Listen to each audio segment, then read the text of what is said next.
இந்திய அணிக்காக அதிக ரன்கள் விளாசிய வீரர்கள் பட்டியலில் சவுரவ் கங்குலியின் சாதனையை முறியடிக்க இந்திய அணியின் கேப்டன் ரோஹித் சர்மாவுக்கு வாய்ப்பு கிடைத்துள்ளது.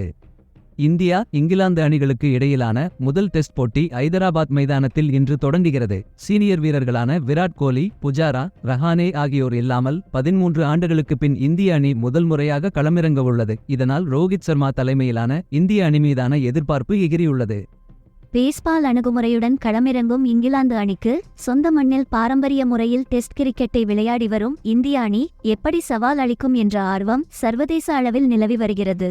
ஸ்பின்னர்களுக்கு சாதகமாக ஐதராபாத் மைதானம் இருக்கும் என்பதால் இங்கிலாந்து அணி 4 ஸ்பின்னர்களுடன் களமிறங்க உள்ளது. இதனிடையே இந்த டெஸ்ட் போட்டியில் ரோஹித் சர்மாவுக்கு மிகப்பெரிய சாதனை ஒன்றை படைக்கும் வாய்ப்பு கிடைத்துள்ளது. அதில் இந்திய அணிக்காக டெஸ்ட், ஒருநாள் மற்றும் T20 என்று அனைத்து வடிவங்களிலும் சேர்த்து அதிக ரன்களை விளாசிய வீரர்கள் பட்டியலில் சச்சின் டெண்டுல்கர் முதலிடத்தில் இருக்கிறார். 664 போட்டிகளில் விளையாடியுள்ள சச்சின் டெண்டுல்கர் 34,357 ரன்களை விளாசியிருக்கிறார்.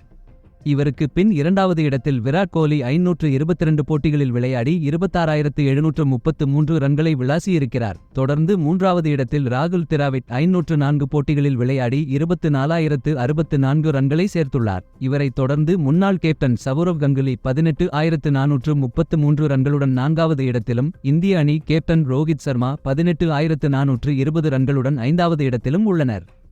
சவுரவ் கங்குலியின் சாதனையை முறியடிக்க ரோஹித் சர்மாவுக்கு வெறும் 14 ரன்கள் தேவையாக உள்ளது. இந்த டெஸ்ட் போட்டியில் ரோஹித் சர்மா 14 ரன்களை விளாசினால் இந்திய அணிக்காக அதிக ரன்கள் விளாசிய 4வது வீரர் என்ற பெருமையை ஹிட்மேன் பெறுவார். 467 போட்டிகளில் விளையாடியுள்ள ரோஹித் சர்மா 46 சதங்கள் மற்றும் 100 அரை சதங்கள் விளாசியிருப்பது குறிப்பிடத்தக்கது. நன்றி, வணக்கம்.